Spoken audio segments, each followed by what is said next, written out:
Assalamualaikum warahmatullahi wabarakatuh. Saya Zairul Mahfudo dari Prodi Pendidikan Agama Islam kelompok 15. Salam mahasiswa. Virus corona di dunia sudah menyebar sejak tahun 2019 hingga sekarang. Virus corona adalah virus yang menyerang sistem pernafasan. Penyakit karena infeksi virus ini disebut dengan COVID-19. Virus corona bisa menyebabkan gangguan ringan pada sistem pernafasan atau juga bisa menyebabkan gangguan infeksi paru-paru yang berat hingga bisa menyebabkan kematian. Kasus COVID-19 pertama kali ditemukan di Wuhan, China, pada akhir Desember 2019. Virus corona menyebar dengan cepat sehingga jumlah kasus COVID-19 hingga sekarang di dunia telah mencapai 217 juta jiwa dengan mencapai angka kematian sebanyak 4 juta jiwa. Sementara di Indonesia, kasus COVID-19 telah mencapai 4,08 kasus, dengan angka kematian mencapai 132.000 jiwa. Indonesia menempati peringkat 6 dunia dalam hal kasus COVID-19. Kita, sebagai warga negara Indonesia, tidak boleh panik dan juga tidak boleh terlalu santai. Karena COVID-19 bisa menyerang siapa saja, kapan saja, dan di mana saja. Kita sebagai seorang mahasiswa yang masih mempunyai orang tua, mempunyai adik, mempunyai kakak, harus selalu waspada. Karena virus corona dapat menyerang orang tua, orang-orang dewasa, anak-anak, bayi, remaja, ibu hamil, bahkan ibu menyusui. Bagaimana sih penyebaran COVID-19? Seseorang bisa terjangkit COVID-19 melalui berbagai cara, yakni tidak sengaja menghirup percikan ludah atau droplet yang keluar saat penderita COVID-19 batuk atau bersin. Yang kedua, memegang mulut atau hidung tanpa mencuci tangan terlebih dahulu setelah menyentuh benda yang terkena cipratan droplet penderita COVID-19. Yang ketiga, kita dapat tertular COVID-19 apabila kita mempunyai kontak jarak dekat dengan penderita COVID-19. Virus corona bisa menular melalui benda-benda yang sering disentuh, misalnya uang, gagang pintu, atau bahkan permukaan meja. Virus corona memang dapat menginfeksi siapa saja, tetapi efeknya akan lebih berbahaya atau bahkan fatal bila terjadi pada orang lanjut usia, ibu hamil, orang yang memiliki penyakit tertentu, perokok, atau orang dengan daya tahan tubuh yang lemah, misalnya pada penderita kanker. Virus corona memiliki banyak variasi. Yang pertama, terdapat varian Alpha yang ditemukan di Inggris sejak September 2020.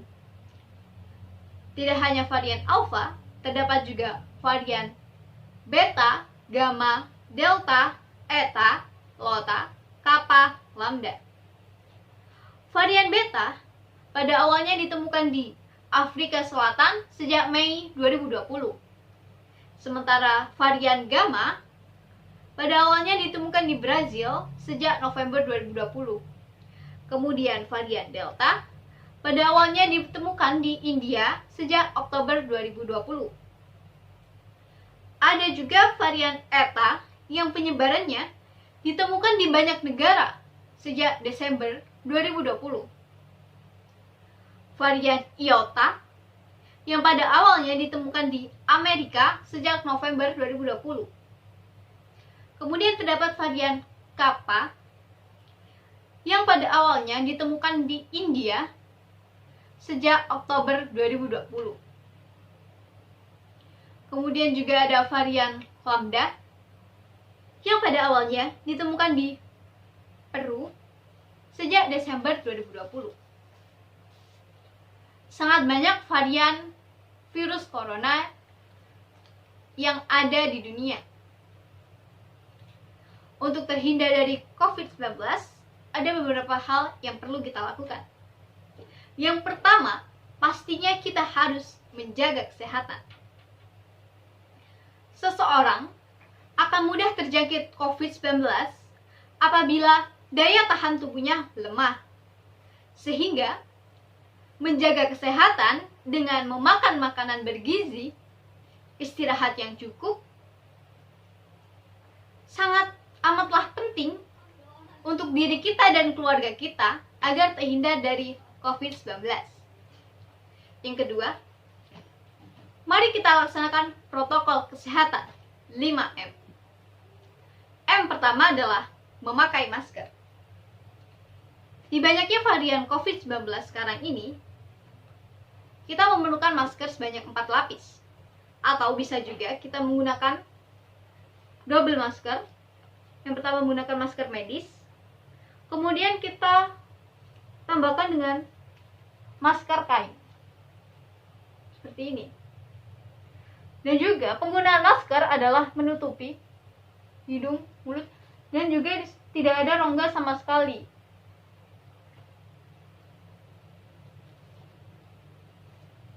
M yang kedua yakni adalah mencuci tangan menggunakan sabun. Lalu ketika bepergian bagaimana? Untuk bepergian, kita bisa menggunakan hand sanitizer. Setiap setelah bepergian, setiap setelah menyentuh sesuatu, kita harus menggunakan hand sanitizer. Kita tidak tahu benda apa saja yang telah kita sentuh dan siapa saja yang telah menyentuh benda yang kita sentuh. Apakah orang yang telah menyentuh benda yang kita sentuh adalah penderita COVID-19? Apabila benar itu adalah penderita COVID-19, jika kita tidak menggunakan hand sanitizer atau mencuci tangan menggunakan sabun, kita bisa menjadi bagian penderita COVID-19. M yang ketiga yakni menjaga jarak. Apabila kita menjaga jarak minimal 1 meter dengan orang-orang, maka kecil kemungkinan kita juga berdekatan dengan penderita COVID-19. Kemudian yang keempat adalah menghindari kerumunan. Di suatu kerumunan, kita tidak tahu apakah di dalam kerumunan tersebut terdapat salah satu penderita COVID-19 atau tidak. Kita juga tidak tahu apakah di antara kerumunan tersebut terdapat salah satu orang yang telah berhubungan dengan penderita COVID-19. Untuk hal itu, kita harus menjauhi kerumunan. Lalu yang terakhir adalah membatasi kegiatan di luar rumah. Sudah banyak perusahaan yang menerapkan WFH, work from home, yakni bekerja dari rumah. Sangatlah beruntung bagi kalian para pekerja yang mendapatkan fasilitas tersebut, sehingga kita bisa mengurangi penyebaran COVID-19 dengan tetap berada di rumah. Sementara, untuk para pekerja yang masih WFO atau work from office, atau bekerja di kantor, atau masih bekerja di lapangan, maka tidak boleh sedih, karena kita cukup menerapkan protokol kesehatan.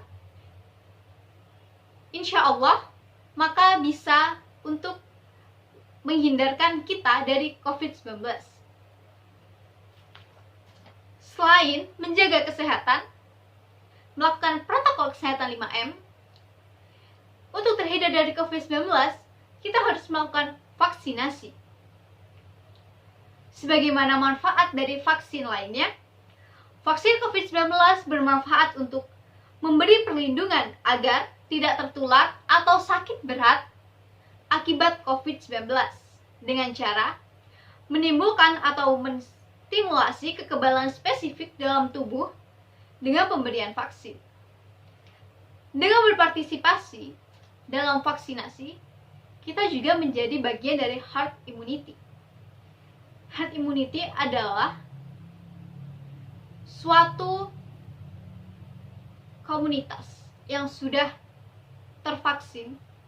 Jadi seandainya di suatu daerah ada 10 anggota, jika 9 anggota tersebut sudah melakukan vaksinasi, maka orang yang tidak melakukan vaksinasi ikut terlindungi dari COVID-19. Lalu, apabila kita sudah melakukan vaksinasi, apakah kita sudah bebas dari COVID-19? Tentu saja tidak. Meskipun kita telah melakukan vaksinasi, kita masih saja berkemungkinan untuk terjangkit COVID-19. Tetapi, apabila kita terjangkit COVID-19, maka gangguan atau efek yang didapatkan, sakit yang didapatkan, itu tidak seberat dengan penderita COVID-19 yang belum melakukan vaksinasi. Jadi, kita sebagai warga negara Indonesia, sebagai orang yang ingin pandemi COVID-19 ini berhenti, mari selalu menjaga kesehatan, terapkan 5M, dan juga melakukan vaksinasi. Ayo vaksinasi, ayo terapkan protokol kesehatan 5M. Menuju Indonesia tangguh. Salam mahasiswa. Saya Zahra Mahfudoh, saya akhiri. Saya mohon maaf apabila ada salah kata. Wassalamualaikum warahmatullahi wabarakatuh.